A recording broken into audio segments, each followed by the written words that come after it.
C'est un enjeu majeur de qualité de vie et de survie et de développement des quartiers anciens.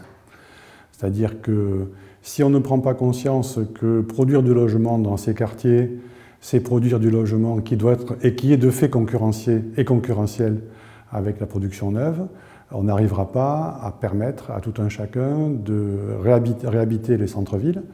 Et donc on va avoir une perte colossale de ce point de vue-là, et on va avoir une déshérence des cœurs historiques. Donc c'est vraiment l'enjeu important de requalifier ce patrimoine pour donner envie d'y habiter et d'y vivre dans des conditions optimum, qu'elles soient patrimoniales, architecturales, environnementales ou techniques.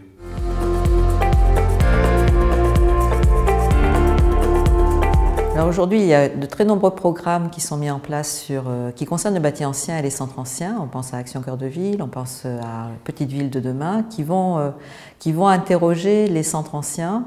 Et ce qui semble intéressant, c'est effectivement de diffuser les travaux de CREBA auprès des différents opérateurs qui vont intervenir sur les centres anciens, mais c'est aussi travailler à la connaissance de cette réflexion, des outils, et de travailler aussi énormément à la formation, aussi bien de la maîtrise d'ouvrage, mais aussi des prescripteurs qui sont dans les collectivités territoriales et qui concernent aussi les équipes d'élus, qui concernent aussi les différents techniciens des collectivités.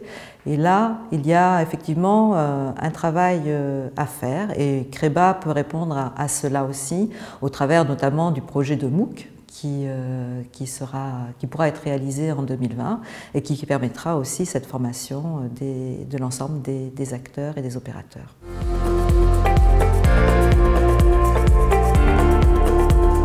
De développer du réseau, de continuer à travailler sur des champs sur lesquels on n'a pas forcément encore pu intervenir. Je pense à deux thèmes qui ont été abordés en partie ce matin. Le bâti récent, donc l'architecture des années, la structure bâtie des années 70, de l'après-guerre, ce qu'on appelle aujourd'hui les passoires thermiques, mais qui sont aussi parfois patrimoniales. Donc qu'est-ce qu'on fait là-dessus?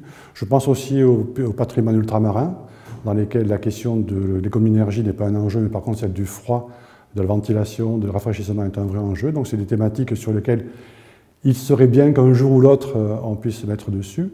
Et à court terme pour 2020, je pense que ce qui est important, c'est de pouvoir diffuser dans les différentes régions de France des rencontres, des partenariats, et faire en sorte que des gens s'emparent du sujet, y travaillent, le partagent et le fassent évoluer.